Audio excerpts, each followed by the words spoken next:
نحمده ونصلي على رسوله الكريم أعوذ بالله من الشيطان الرجيم بسم الله الرحمن الرحيم رب اشرح لي صدري ويسر لي أمري واحلل عقدة من لساني يفقه قولي واجعل لي وزيرا من أهلي اللهم فقهنا في الدين رب زدني علما اللهم إني أسألك علما نافعا رزقا طيبا وعملا متقبلا آمین ثم آمین۔ شرح کتاب الجمعہ باب نمبر 8 باب الجمعۃ فی القری والمدن، شہروں اور گاؤں میں جمعہ پڑھنے کا بیان۔ حدیث نمبر 501 حضرت ابن عمر رضی اللہ تعالیٰ عنہ کی روایت سے حدیث ہے کہ آپ صلی اللہ علیہ وسلم، یہ مفصل بخاری میں بہت زیادہ وسیع اوپر رداد موجود ہے، لیکن آپ کی کتاب میں جہاں سے شروع ہو رہا ہے میں وہیں سے پڑھوں گی کہ آپ صلی اللہ علیہ وسلم نے فرمایا تم لوگوں میں سے ہر ایک شخص حاکم ہے، تم میں سے ہر شخص حاکم ہے۔ احکم الحاکمین تو اللہ سبحانہ تعالیٰ کی ذات ہے، لیکن اللہ سبحانہ تعالیٰ نے انسان کو زمین میں انی جاعل فی الارض خلیفہ، اپنا نائب، اپنا جانشین بنایا، اور اس کے قبضے میں، اس کی ملکیت میں، اس کی حکومت میں اور اس کے اقتدار میں اللہ سبحانہ تعالیٰ نے کچھ اپنی نعمتوں میں سے کچھ نعمتیں نوازی ہیں۔ تو اس کا تذکرہ ہے کہ تم میں سے ہر شخص حاکم ہے اور ہر ایک اپنی رعیت اور زیر دست کے بارے میں پوچھا جائے گا، اور پوچھا کیا جائے گا کہ اس نے انصاف کیا ہے یا ظلم کیا ہے۔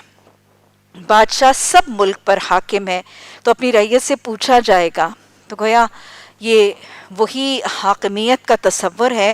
اور اللہ کے حضور اس حاکمیت کے بارے میں سوال اور اس کی جواب دہی کا احساس ہے جو حدیث پیدا کرتی ہے، اور یہ وہی احساس ہے جو حضرت عمر فاروق رضی اللہ تعالیٰ عنہ کے دل میں بالکل غالب نظر آتا ہے کہ جب خلیفہ بنے تو رویا کرتے تھے اور کیا کہا کرتے تھے، فرمایا کرتے تھے کہ عمر، اگر دجلہ کے کنارے ایک کتا بھی بھوکا مر گیا تو تجھ سے اس کا سوال ہوگا۔ تو یہ وہی حاکمیت کا احساس ہے کہ ہر حاکم نے احکم الحاکمین اور مالک یوم الدین کے آگے جواب دہی کرنی ہے۔ اور مرد اپنے بیوی بچوں اور اپنے بال بچوں پر حاکم ہے تو وہ بھی اپنی رعیت کے بارے میں پوچھا جائے گا، اور پوچھا کیا جائے گا؟ وہ مرد جو حاکم ہے، جیسے اللہ نے قرآن میں سورہ نساء میں بھی فرمایا نا، الرجال قوامون علی النساء، کہ مرد اپنی عورتوں کے اوپر، اپنے گھر کے لوگوں کے اوپر وہ قوام ہے۔ اور قوام کا مطلب ہوتا ہے وہ کھڑا ہونے والا شخص، اور کھڑا ہوا شخص جو ہے وہ بیٹھے ہوئے لوگوں کی نگرانی کرتا ہے، نگہداشت کرتا ہے، حفاظت کرتا ہے، سپرویژن، سرویلنس، مانیٹرنگ، چیکنگ بھی کرتا ہے، لیکن ڈکٹیشن بھی کرتا ہے اور اتھارٹی اور حکم بھی ایکسرسائز کرتا ہے۔ تو لہٰذا آپ صلی اللہ علیہ وسلم نے فرمایا کہ مرد اپنی بیوی اور بال بچوں پر حاکم ہے تو وہ بھی اپنی رعیت سے پوچھا جائے گا کہ اس نے ان کو نیک کام سکھایا اور گناہ سے روکا کہ نہیں۔ اور بیوی اپنے خاوند کے مال اور گھر کی حاکم ہے تو وہ بھی اپنی رعیت سے پوچھی جائے گی کہ اس نے خیر خواہی اور مال کی حفاظت کی کہ نہیں۔ تو گویا ازواجی معاملات میں بھی یہ تصور سکھایا جا رہا ہے کہ جو ازواج کا باہمی تعلق ہے، جو اللہ نے قرآن میں فرمایا نا کہ ہن لباس لکم وانتم لباس لہن، اس میں دونوں کی حاکمیت کا تصور سکھایا جا رہا ہے۔ مرد حاکم ہے تو اس مرد سے یہ پوچھا جائے گا کہ اس نے حاکم ہونے کے طور پر اپنی رعیت سے، یا اس نے قوام ہونے کے طور پر اپنے اہل خانہ کی تربیت، ان کی تزکیہ کا اور ان کی ٹریننگ کا معاملہ کیسا کیا۔ یہ بالکل وہی ہے نا جو اللہ قرآن میں فرماتا ہے کہ نساؤکم حرث لکم فاتوا حرثکم من شئتم، کہ تمہاری بیویاں تمہاری کھیتیاں ہیں۔ تو ایک مسلمان مرد کو یہی فرمایا جا رہا ہے کہ تمہاری بیوی تمہاری کھیتی ہے۔ تو جیسے ایک کاشتکار، ایک کھیت والا ایک کاشتکار اپنی زراعت اور کھیتی باڑی میں کیا کرتا ہے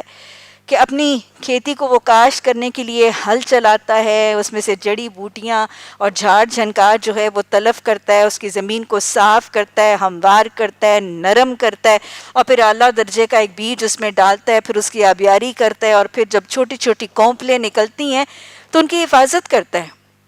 ان چھوٹے چھوٹے پودوں کی گرمی سے، دھوپ سے، چھاؤں سے، جاڑے سے، طوفان سے حفاظت کرتا ہے، کیڑے مکوڑوں سے، حشرات الارض سے اس کی حفاظت کرتا ہے، گھن سے اس کی حفاظت کرتا ہے، اور پھر جب وہ کھیتی لہلہاتی ہے تو اس کو خشک کرتی ہے اور کھیتی کو کاٹ کے وہ پھلا اور وہ نفع پاتا ہے۔ تو بالکل ایک مومن کا معاملہ یہی ہے، وہ رائی ہے، وہ قوام ہے، اور وہ کیا کرتا ہے؟ اپنے اہل خانہ کو اپنی کھیتی سمجھتا ہے، ان کے اخلاق میں سے، ان کے معاملات میں سے، ان کی سوچوں میں سے، ان کے رویوں میں سے وہ برے اخلاق اور جھاڑ جھنکار نکالتا ہے، ان کے دلوں کو نرم کرتا ہے، ان کے دلوں میں ایمان کا بیج ڈالتا ہے، اس میں قرآن اور حدیث کی تعلیمات سے آبیاری کرتا ہے، اور یہ آبیاری کرنے کے بعد وہ کیا کرتا ہے؟ اعمال صالحہ کی چھوٹی چھوٹی کمپلیں، اس کے اہل خانہ، اس کی بیوی، اس کے ازواج، اس کی اولادوں میں وہ اہل خانہ کی چھوٹی چھوٹی کمپلیں نکلتی ہیں، تو شرک سے، بدعات سے، غلط عقیدوں سے، نفاق سے، معاشرے کی مخالفت سے، ان تمام چیزوں سے اس کی حفاظت کرتا ہے، اور علم سے ان کی آبیاری کرتا ہے، اور علم سے آبیاری کرنے کے بعد کیا کرتا ہے کہ پھر جب وہ اعمال صالحہ کی کھیتیاں نکلتی ہیں، اس کی اولادیں شجرۃ طیبۃ بنتی ہیں، تو پھر ہمیں حدیث اور قرآن سے پتہ چلتا ہے کہ وہ اس کے لیے صدقہ جاریہ بنتا ہے۔ جو قرآن میں تصور ہے نا، والمال والبنون زینۃ الحیات الدنیا والباقیات الصالحات، تو یہ وہ قوام مرد جو ہے وہ اپنے اہل خانہ کو اپنی تربیت اور تزکیہ کے ذریعے کیا بناتا ہے؟ اپنے لیے صدقہ جاریہ بناتا ہے، اپنے لیے صدقہ جاریہ بناتے ہیں۔ اور پھر اللہ سبحانہ تعالیٰ کے حکم سے رسول اللہ صلی اللہ علیہ وسلم نے یہ سکھا دیا کہ بیوی بھی قوام، اس کے غیر موجودگی میں بیوی رائیہ ہے،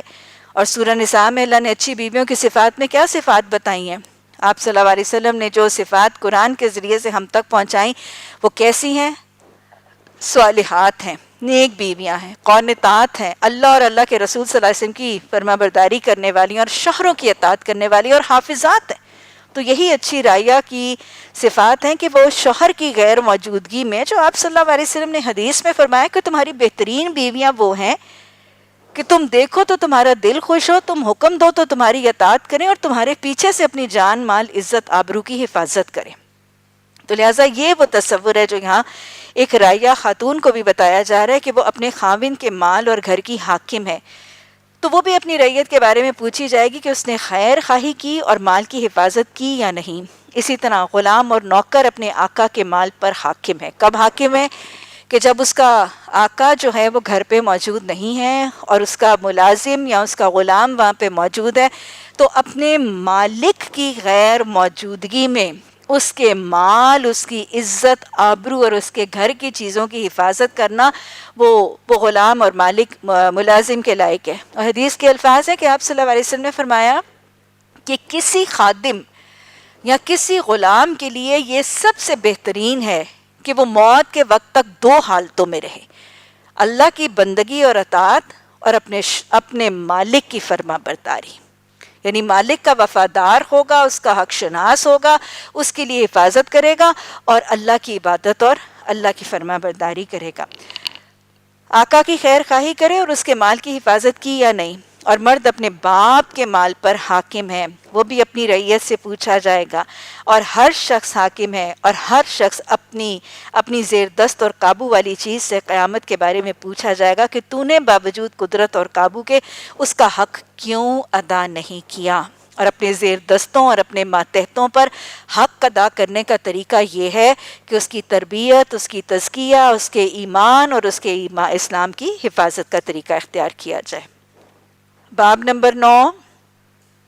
جن لوگوں پر جمعہ واجب نہیں، جیسے عورت اور نابالغ لڑکے پر، مسافر اور غلام وغیرہ پر، تو ان پر جمعہ کا غسل بھی واجب نہیں۔ یہ بات ہم نے کل بہت وضاحت سے کی تھی۔ یہاں سے ایک یہ بات پتہ چل رہی ہے کہ جمعہ کس کے لیے فرض نہیں ہے۔ جمعے کی فرضیت کے حوالے سے اور جمعے کی تاکید کے حوالے سے ہم نے کل قرآن کی آیت بھی پڑھی اور پھر حدیث کے الفاظ کچھ دہرا لیجیے۔ بخاری میں حدیث ہے کہ آپ صلی اللہ علیہ وسلم اپنے ممبر پر تشریف فرما تھے، اور آپ صلی اللہ علیہ وسلم نے فرمایا کہ میرا دل چاہتا ہے کہ میں اپنی جگہ کسی اور کو امامت کے لیے مقرر کروں اور آگ لے کر جاؤں اور ان گھروں کو آگ لگا دوں جس میں مرد بغیر عذر کے جمعے کے لیے حاضر نہیں ہوتے۔ تو گویا آپ نے آگ لگانے کی وعید، سزا، عذاب، ہمیشہ اس عمل کے ترک کرنے پر ہے جو فرض اور واجب ہے۔ اگر جمعہ فرض اور واجب نہ ہوتا تو اس پر آگ لگانے اور گھر کو جلانے کا تذکرہ موجود نہ ہوتا۔ اسی طرح کچھ اور حدیث کے الفاظ ہیں کہ آپ صلی اللہ علیہ وسلم نے فرمایا کہ لوگوں کو چاہیے کہ جمعے کو چھوڑنے سے باز آ جائیں،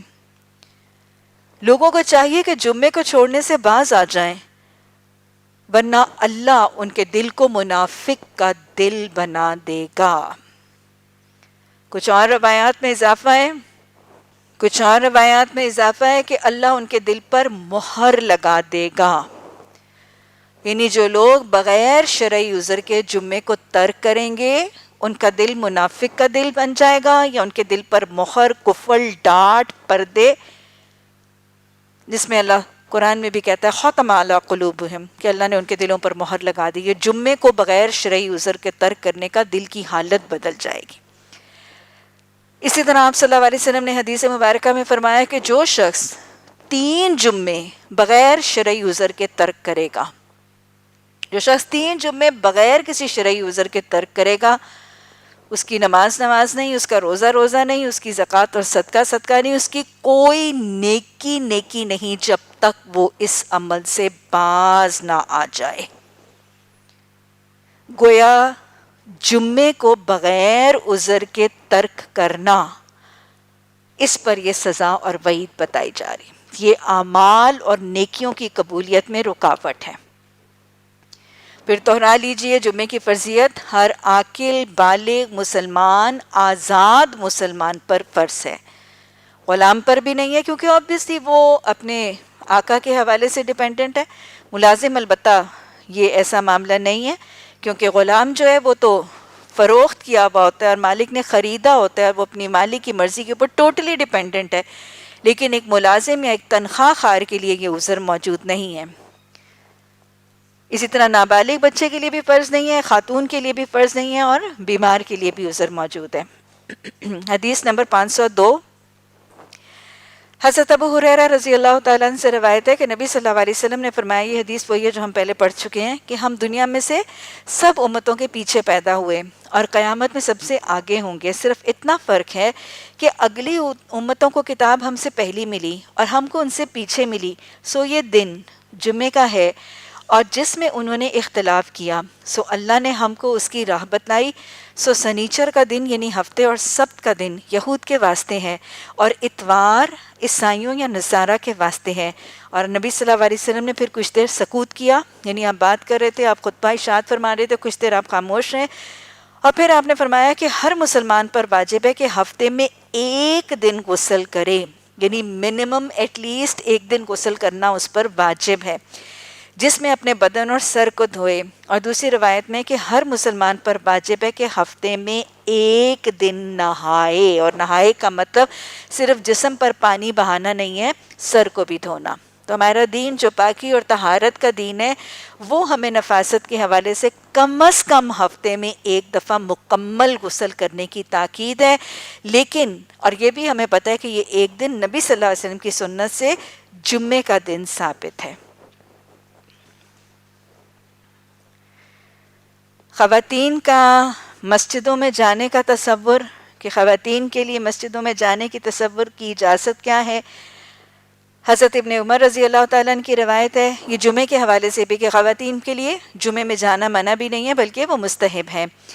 کہ حضرت ابن عمر رضی اللہ تعالیٰ عنہ کی روایت ہے کہ نبی صلی اللہ علیہ وسلم نے فرمایا، عورتوں کو رات کے وقت مسجد میں نماز میں جانے کی اجازت دے دو۔ تو جہاں رات کے وقت میں، کیونکہ رات کا وقت ایک فتنے کا وقت ہے، اندھیرے کا وقت ایک فتنے کا وقت ہے، اور اس میں تو خواتین کو گھر سے باہر نکلنے میں ویسے بھی ایک نقصان کا امکان ہے، تو اگر اس شر کے وقت میں بھی نکلنے کی اور مسجد میں جانے کی اجازت ہے تو دن کے وقت میں بھی مسجد میں جانے کی اجازت موجود ہے۔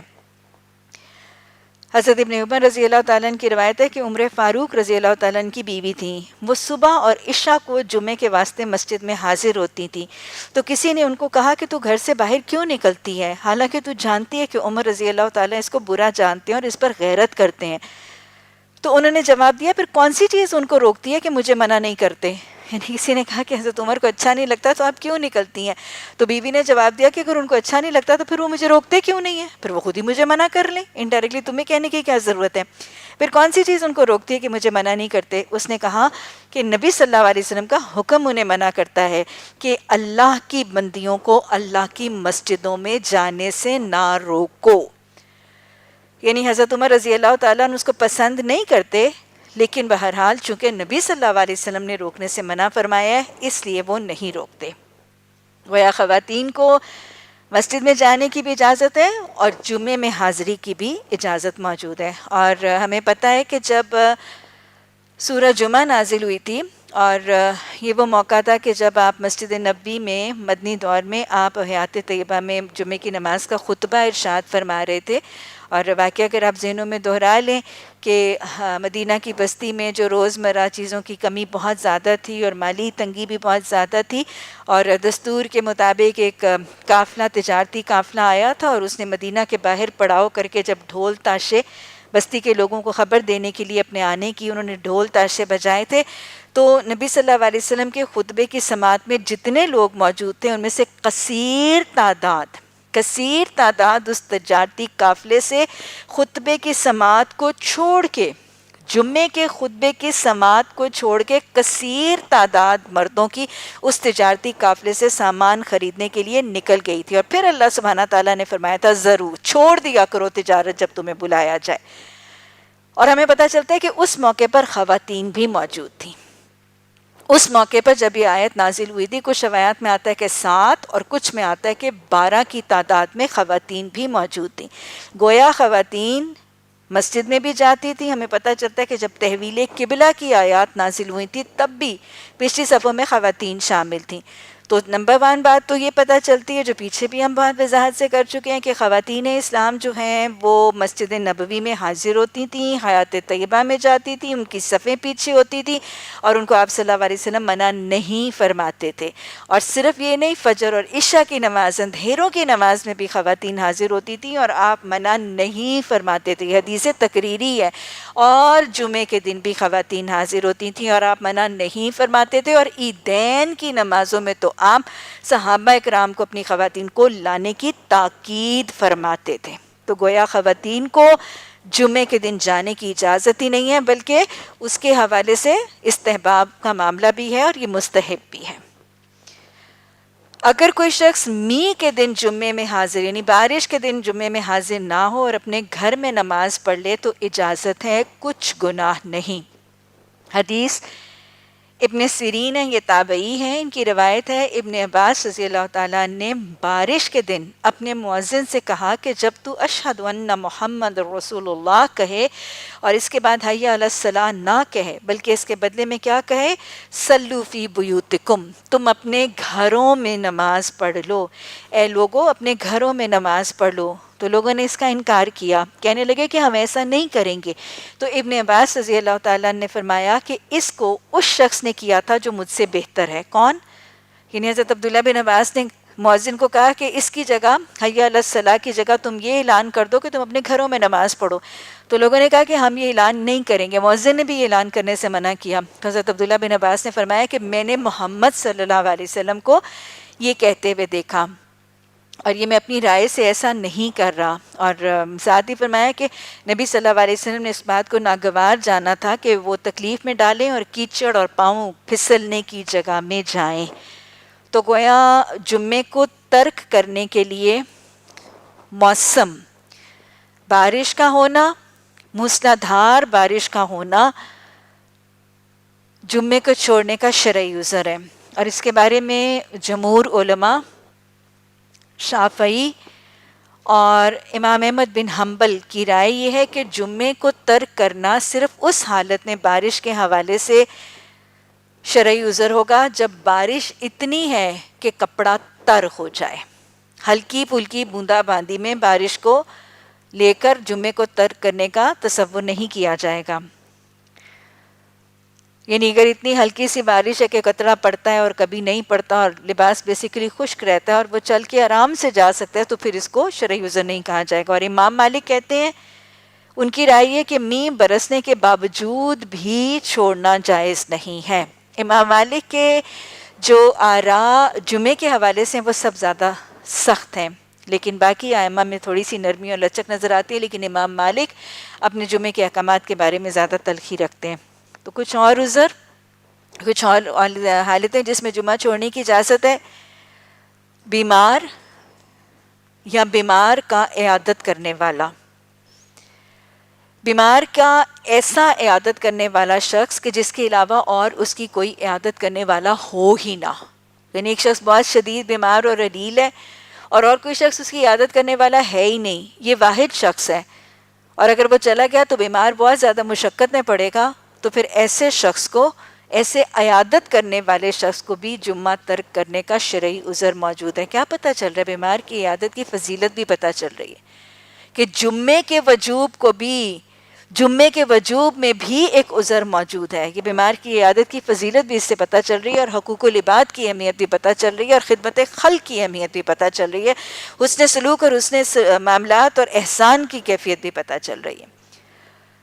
اور پھر وہ شخص جس کے جان، مال، عزت یا آبرو کو کوئی خطرہ ہو، یعنی کوئی دشمن ہے، کوئی دھمکی ہے، کوئی خوف ہے کسی قسم کا، تو ایسی حالتوں میں بھی وہ شخص جو چھپا ہوا ہے، پوشیدہ ہوا ہے، پناہ گزین ہوا ہے، کسی غار میں چھپا ہوا ہے، یا اس نے کوئی ہائیڈ آؤٹ اپنا بنایا ہوا ہے اور نکلے گا تو اس کے دشمن کی وجہ سے اس کے جان مال کو خطرہ ہے، تو ایسا شخص بھی شرعی عذر ہے جمعہ ترک کرنے کے لیے۔ اور موسمی حالات میں کوئی بارش ہے، بارش کی کیفیت میں نے آپ کو بتا دی ائمہ کی رائے، اور یا یہ کہ برف باری ہے یا اللہ باری ہے، اور یا یہ کہ اتنا آندھی طوفان کیچڑ پھسلن ہے کا جانا جو ہے وہ مشقت طلب ہے، تو ایسی حالتوں میں بھی نماز کو ترک کرنے کی اجازت موجود ہے۔ باب نمبر 10، کتنی دور اور کتنے کوس سے جمعہ کے واسطے آنا واجب ہے، یعنی اگر جمعہ قریب نہ ہو تو کتنی دور سے چل کے آنا بھی ضروری ہے۔ حدیث نمبر 503، حضرت عائشہ رضی اللہ تعالیٰ عنہ سے روایت ہے کہ لوگ جمعے کے واسطے مدینہ میں اپنے گھروں اور اوالی سے مدینہ میں بار بار آیا کرتے تھے، سو غبار میں چل کر آتے تھے، ان کو گرد پہنچتی تھی اور پسینہ آتا تھا اور ان کے کپڑوں سے بدبو نکلتی تھی، سو میں نے ایک آدمی نبی صلی اللہ علیہ وسلم کے پاس دیکھا اور آپ اس وقت میرے نزدیک تشریف رکھتے تھے، سو آپ نے اس کو فرمایا کہ اگر تم اپنے اس دن کے واسطے طہارت اور پاکی حاصل کرتے تو بہت بہتر ہوتا۔ تو گویا یہاں سے یہ پتہ چل رہا ہے، امام بخاری نے اس کو اس لیے رکھا ہے کہ یہ پتہ چلے کہ لوگ کتنی دور سے آتے تھے، یعنی اگر کسی کے نیئر اباؤٹس کے اندر جمعہ میسر نہ ہو، یہ میں ان لوگوں کے لیے بتا رہی ہوں جو باہر کے ممالک میں رہتے ہیں اور دور دور تک کوئی مسجد ایسی نہیں ہوتی جہاں جمعے کا اہتمام ہے، تو یہ پتہ چل رہا ہے کہ اس دور میں جہاں پیدل چل کے آنے والے اوالی، وہ گاؤں تھا، ایک علاقہ تھا جو مدینہ سے ذرا دور تھا اور مدینہ کے مشرقی طرف تھا، اور اس کو اوالی اس لیے کہتے ہیں کہ ذرا بلند علاقہ تھا، اس بلند علاقے سے، ذرا پہاڑی سے علاقے سے وہ مدینہ کی طرف آتے تھے، اور یہ دور اتنا قریب بھی نہیں تھا،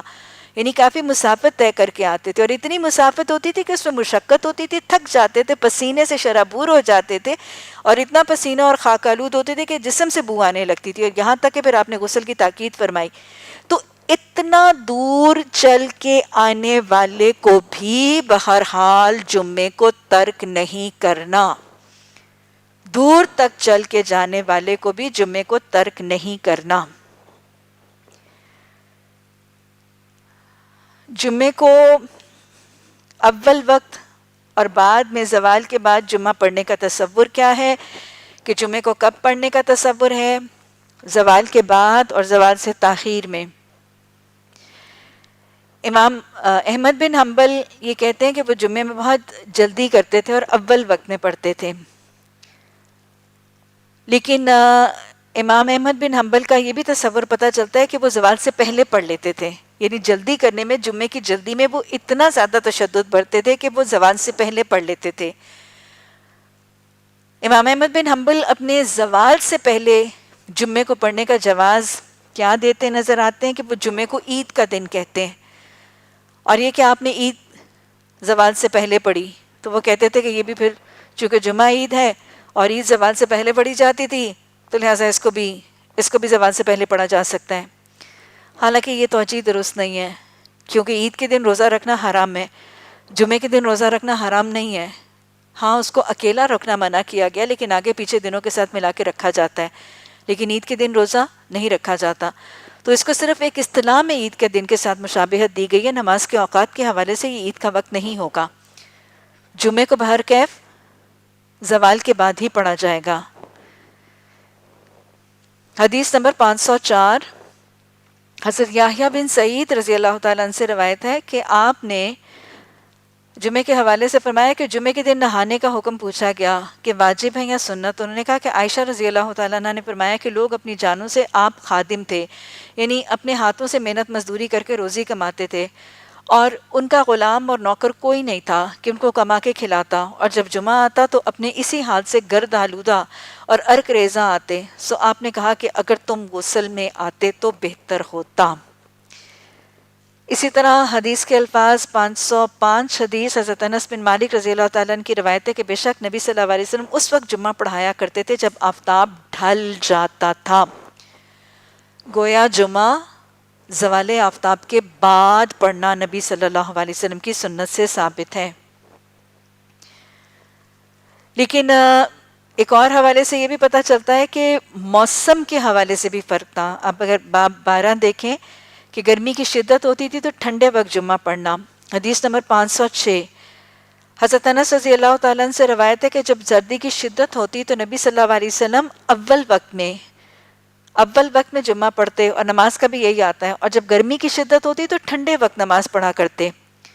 اور یہ جمعے کے لیے بھی ہے، نارمل ظہر کی نماز کے لیے بھی یہی ہے اور جمعے کے لیے بھی یہی ہے. تو گویا گرمیوں کے موسم میں جمعے کو ذرا تاخیر سے پڑھنا اور سردیوں کے موسم میں اس کو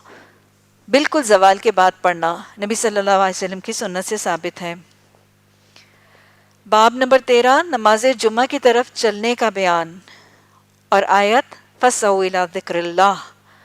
آپ صلی اللہ علیہ وسلم نے دوڑنے سے منع کیا اور آپ صلی اللہ علیہ وسلم نے چلنے کا حکم دیا. حدیث نمبر 507 حضرت ابایہ رضی اللہ تعالیٰ عنہ سے روایت ہے کہ ابو عبس نے مجھے پایا اور میں جمعے کی طرف جاتا تھا. سو اس نے کہا کہ نبی صلی اللہ علیہ وسلم نے فرمایا کہ اللہ کی راہ میں جس کے پاؤں گرد آلود ہوئے اس پر دوزخ حرام ہے. اللہ کی راہ میں وہ جمعے کے لیے جا رہا ہے، وہ نماز کے لیے جا رہا ہے، وہ جہاد کے لیے جا رہا ہے، قرآن سیکھنے کے لیے جا رہا ہے، تبلیغ کے لیے جا رہا ہے، ارشاد کے لیے سیکھنے کے لیے جا رہا ہے، اللہ کی راہ میں اللہ کے بندوں اور دین کی خدمت کے لیے جا رہا ہے. کسی بھی کام میں اللہ کی راہ کے لیے جا رہا ہے اور اس کے قدم خاک آلود ہوتے ہیں تو ان قدموں پر جہنم کی آگ حرام ہے. آپ صلی اللہ علیہ وسلم نے حدیث میں فرمایا فَلَا تَأْتُوا تَسْعَوْنَا، تم دوڑ کے نہ آیا کرو، وَأْتُوهُ تَمْشُونَ، اور تم چل کے آیا کرو. اسی طرح ایک باب ہے کہ جب کوئی شخص جمعے کے دن مسجد میں آئے تو 2 مل بیٹھے ہوئے لوگوں میں جدائی نہ ڈالے کہ ان کو چیر کر خالی جگہ پا کر وہاں بیٹھے، اور لوگوں کی گردنوں کو عبور کرنا بھی منع ہے. یہ حدیث ہے یہاں پہ حضرت سلمان فارسی رضی اللہ تعالیٰ عنہ کی روایت سے کہ جو شخص جمعے کے دن نہایا، پاک صاف ہوا، اور جتنا وہ صاف ہو سکتا ہے اتنا ہوا، اور سفید کپڑے پہنے، پھر تیل لگائے. باقی حدیث ساری وہی ہے جو ہم پہلے پڑھ چکے ہیں کہ خوشبو ملے، دوپہر ڈھلتے مسجد میں آ جائے، 2 ملے ہوئے لوگوں میں جدائی نہ ڈالے، پھر نماز پڑھے جتنی اس کی قسمت میں ہے، یعنی تحیت المسجد، سنتیں وغیرہ نفل پڑھے، اور جب امام ممبر پر آئے خاموش ہو کر خطبہ سنے تو اس کے گناہ اس جمعے سے اس جمعے تک اس سے گناہ بخشے گئے. یہاں پر سفید کپڑے پہننے کا اضافہ ہے. تو جمعے کے دن صاف ستھرے دھلے ہوئے اجلے بہترین کپڑے، اور مردوں کے لیے سفید کپڑے پہننا مستحب ہے. باب نمبر 13 نہ اٹھائے کوئی مرد اپنے بھائی مسلمان کو جمعے کے دن اس کی جگہ سے اور آپ وہاں بیٹھ جائیں. یہ تو محفل کے آداب ہم پیچھے بھی پڑھ چکے ہیں. حدیث نمبر 508 حضرت ابن عمر رضی اللہ تعالیٰ عنہ کی روایت سے ہے کہ میں نے نبی صلی اللہ علیہ وسلم سے سنا کہ آپ منع فرماتے تھے اس سے کہ اٹھائے کوئی اپنے مسلمان بھائی کو کہ اس کی جگہ سے اور خود وہاں پہ بیٹھ جائے. اصل میں اپنے لیے کسی اور کو اٹھانا یہ بد اخلاقی بھی ہے، یہ تکبر بھی ہے، انانیت بھی ہے، خود غرضی اور سیلفشنس بھی ہے، اور نظم و ضبط کی کمی بھی ہے. صف بندی کے ڈسپلن میں خرابی کرنے کا طریقہ بھی ہے، اور کسی کے درمیان معاملات میں دخل انداز ہونے کا ایک رویہ بھی ہے۔ تو عمل چھوٹا سا ہے لیکن اس کے نتائج اور اس کے انڈر لائن فیکٹرز بہت قوی ہیں، اس لیے دو لوگوں کو ہٹا کر بیچ میں بیٹھ جانا جمعے کے دن منع کر دیا گیا، اور یہ رویہ بہت سی چیزوں کی تربیت کا ذریعہ بنے گا کہ جب کوئی کسی کو ہٹا کے نہیں بیٹھے گا تو ایک تو عاجزی اور انکساری ہے، مجھے جہاں مل جائے گی جگہ میں وہیں بیٹھ جاؤں گا۔ لوگوں کی زندگیوں میں ان کی پریویسی میں دخل انداز ہونا اور انٹرفیئر کرنا، نظم و ضبط اور ڈسپلن کو خراب کرنا، صف بندی کے اصول کو سمجھنا، خود غرضی سے بچنا، ایثار کا طریقہ اپنانا، اکاموڈیٹ کرنے اور گیو ان کرنے کا طریقہ اپنانا، یہ سب رویے ہیں جو یہ چھوٹا سا عمل ایک مومن کی تربیت کا ذریعہ بنتا ہے۔ باب نمبر 14، جمعے کے دن اذان دینے کا بیان، ایک بار، دو بار اور کس وقت کہی جائے۔ حدیث نمبر 509، حضرت صائب بن یزید رضی اللہ تعالیٰ عنہ سے روایت ہے کہ جمعے کے دن معمولی اذان حضرت ابو بکر اور حضرت عمر رضی اللہ تعالیٰ عنہ کے زمانے میں اس وقت ہوا کرتی تھی جب امام ممبر پر بیٹھتا تھا، اور جب حضرت عثمان رضی اللہ تعالیٰ عنہ خلیفہ ہوئے اور لوگ بہت زیادہ ہو گئے تو انہوں نے تیسری اذان کو اور زیادہ کر دیا۔ یہ ایک خاص مقام ہے، مدینہ کے باہر ایک بازار ہے جہاں پہ اس کا اضافہ کیا گیا تھا۔ آپ کو پتہ ہے کہ حیات طیبہ میں ایک اذان دی جاتی تھی، اور پھر ایک ہی اذان حضرت عمر اور حضرت ابو بکر رضی اللہ تعالیٰ عنہ کے دور میں جاری رہی۔ حضرت عثمان رضی اللہ تعالیٰ عنہ کے دور میں جب ریاست پھیل گئی اور لوگ مدینہ میں دور مضافات سے بھی آگے چلے گئے تو ان کو خبر دینے کے لیے ایک سے زیادہ اذان کا اضافہ ہوا، اور کچھ لوگوں نے اس کو بدعت کہا اور اس کو ماننے سے انکار کیا، لیکن یہ بدعت حسنہ ہے۔ بدعت حسنہ اس کو کہا جائے گا کہ جب دین میں کسی چیز کا اضافہ دین میں اضافے کی نیت سے نہیں، ایک اصلاح اور حکمت عملی کے تحت کیا جاتا ہے۔ باب نمبر 15، جمعے کے دن فقط ایک آدمی اذان کہے یا 2-3 آدمی نہ کہیں۔ حدیث نمبر 510، حضرت صائب بن یزید رضی اللہ تعالیٰ عنہ سے روایت ہے کہ جمعے کے دن تیسری اذان عثمان رضی اللہ تعالیٰ نے جاری کی جبکہ مدینہ کے بہت لوگ ہو گئے اور نبی صلی اللہ علیہ وسلم کا ایک مؤذن کے سوا کوئی مؤذن نہیں تھا، اور جمعے کے دن اذان اس وقت ہوتی تھی جب امام ممبر پر بیٹھ جاتا تھا، یعنی جو اذان کہتا تھا وہی تکبیر کہتا تھا۔ یہاں پہ 3 اذان کا جو تصور ہے وہ ایک پہلی اذان، ایک دوسری اذان اور پھر اقامت کی وجہ سے اس کو 3 کہا جا رہا ہے، ورنہ اذانیں 2 ہی دی جاتی تھیں حضرت عثمان کے دور میں۔ باب نمبر 16، جب امام ممبر پر اذان سنے تو اس کا جواب دے۔ حدیث نمبر 511،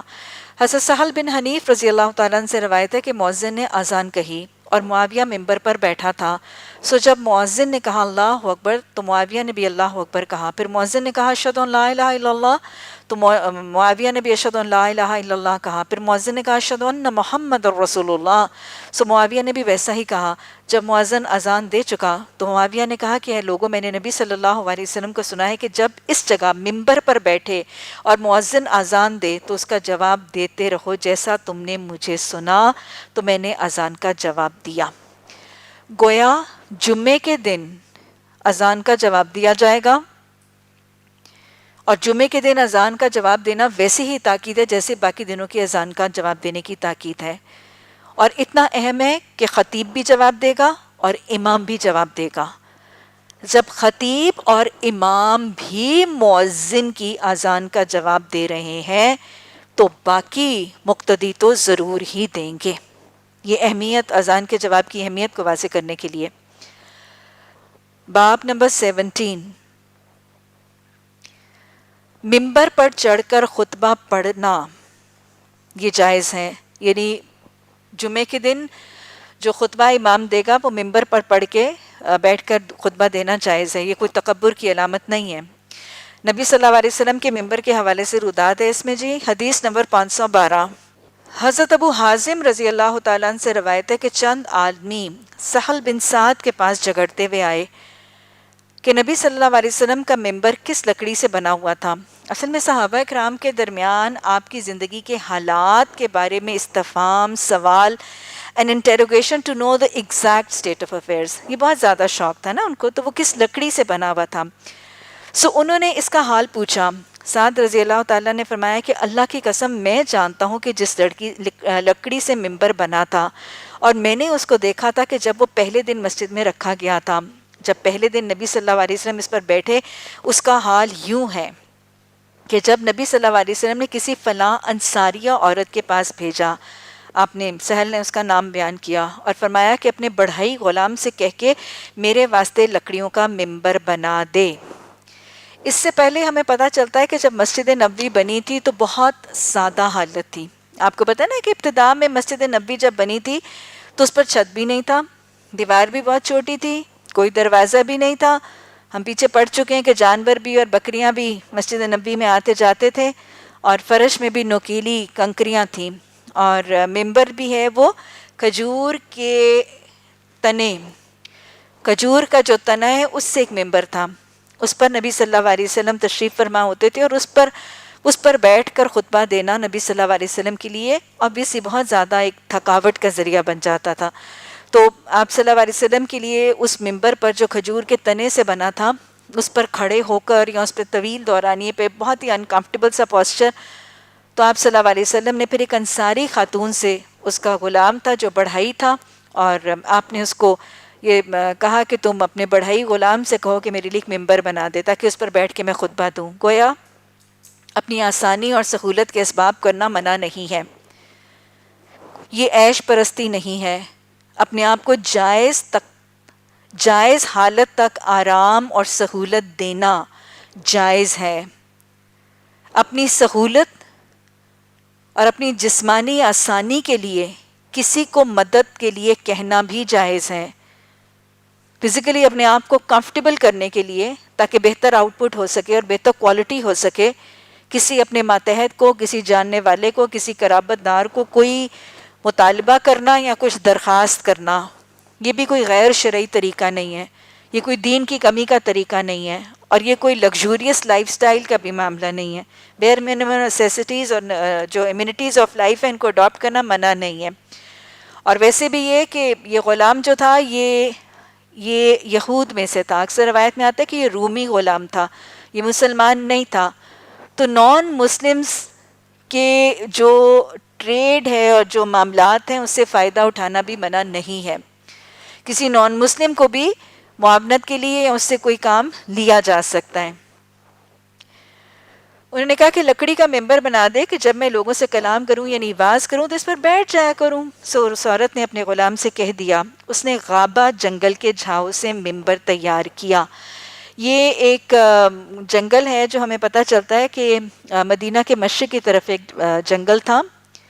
مدینہ کے ایسٹ کی طرف ایک جنگل تھا، اس کو غابہ کہا جاتا تھا. اور وہاں پہ جو لکڑی تھی ہمیں پتہ چلتی ہے کہ وہ جھاؤ کی لکڑی زیادہ تر ایک لکڑی تھی جس سے یہ بنایا گیا تھا. اور غابہ کے جھاؤ سے یہ ممبر تیار کیا گیا اور اپنی مالکہ کے پاس لے آیا، اور اس نے نبی صلی اللہ علیہ وسلم کے پاس بھیج دیا اور آپ نے اسے رکھنے کا حکم دیا. اس جگہ مسجد میں رکھا گیا. پھر نبی صلی اللہ علیہ وسلم کو دیکھا کہ آپ نے اس پر نماز پڑھی، آپ نے تکبیر کہی، آپ اس کے اوپر کھڑے رہے، یعنی قیام آپ نے ممبر کے اوپر ہی کیا. پھر آپ نے رکوع کیا، پھر آپ نیچے اتر کر اپنی ایڑیوں پر پیچھے ہوئے یعنی قبلے سے منہ پھیرا. ممبر کی جڑ میں سجدہ کیا. گویا سجدہ زمین کا حق ہے،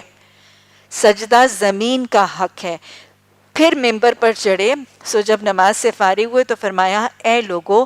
میں نے یہ کام صرف اس واسطے کیا کہ تم میری پیروی کرو اور میری نماز کا طریقہ سیکھو. یعنی آپ صلی اللہ علیہ وسلم جب ممبر پر کھڑے ہوئے تو آپ باقی لوگوں کی نسبت ذرا اونچے تھے تاکہ آپ کی نماز کی کیفیت ساروں کو نظر آئے، لیکن سجدہ بہرحال زمین ہی پر کیا گیا تھا.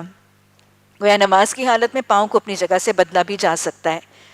اور سجدہ بہرحال زمین ہی پر کیا جائے گا.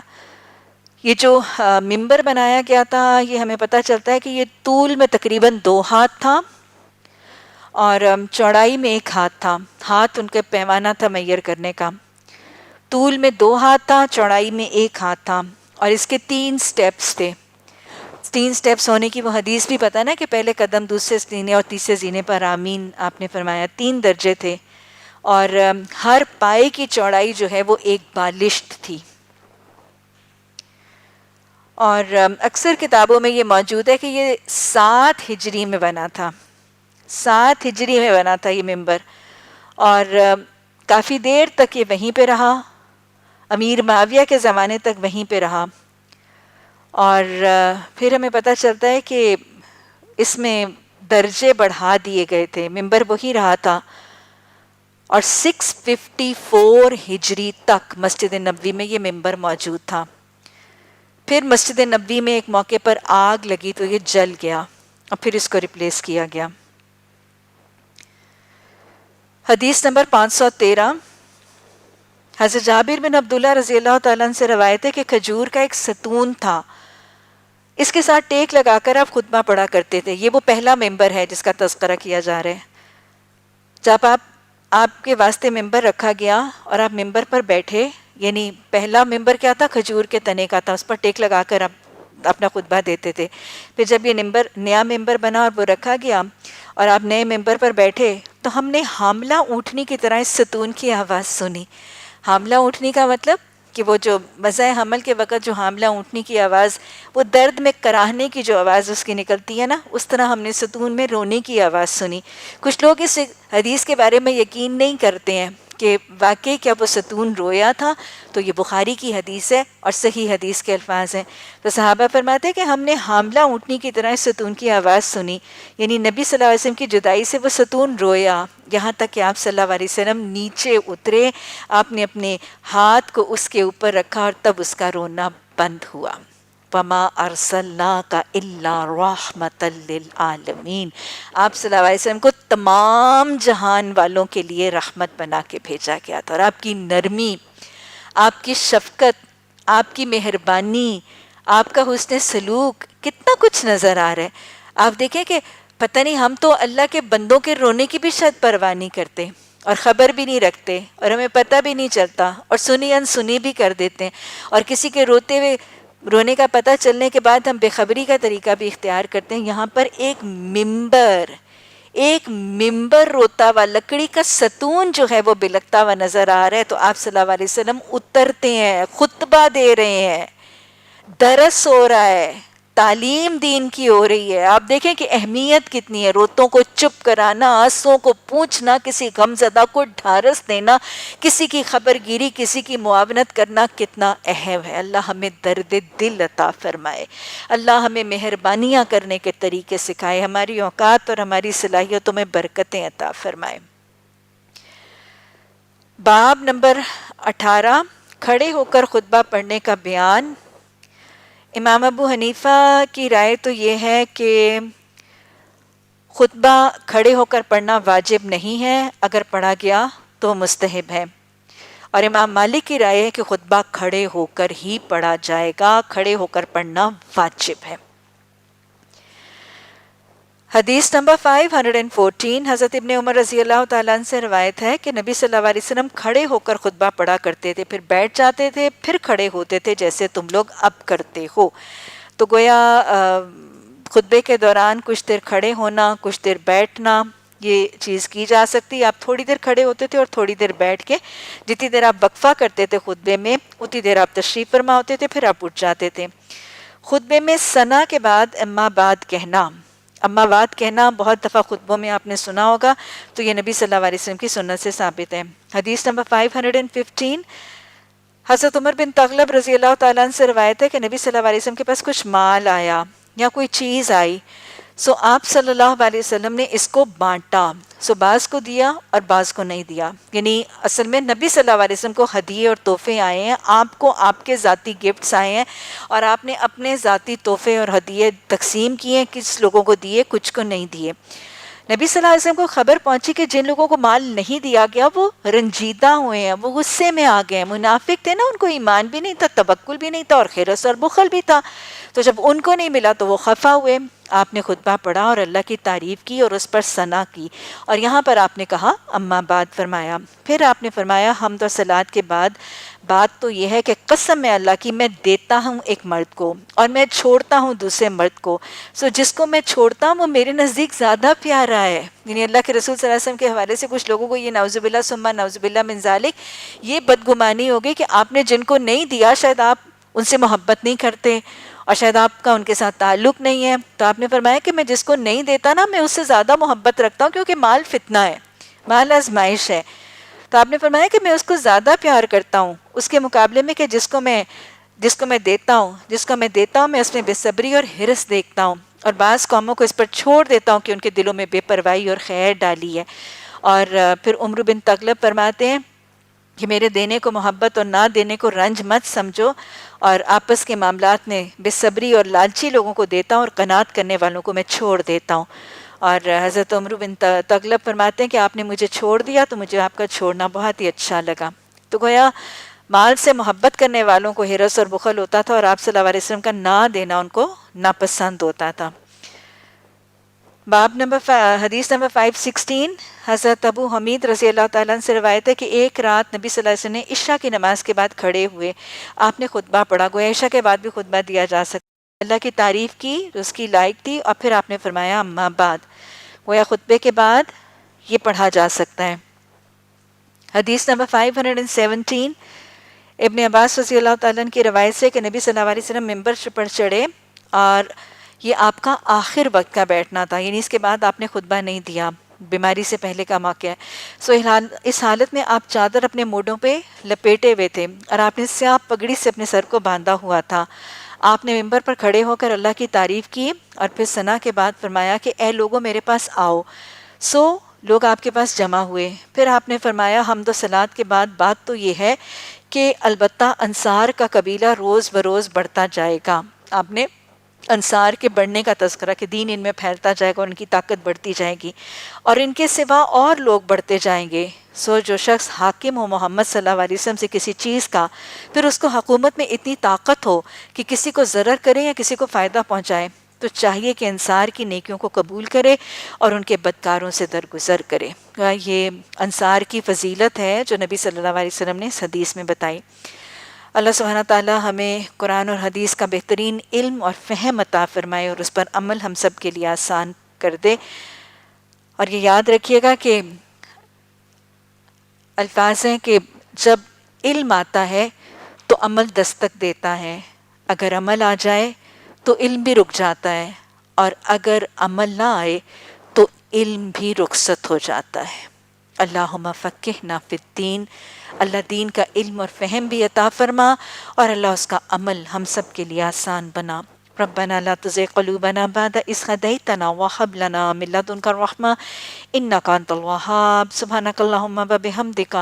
نشهد أن لا إله إلا أنت نستغفرك ونتوب إليك. سبحان ربك رب العزة عما يصفون وسلام على المرسلين والحمد لله رب العالمين. آمین ثم آمین.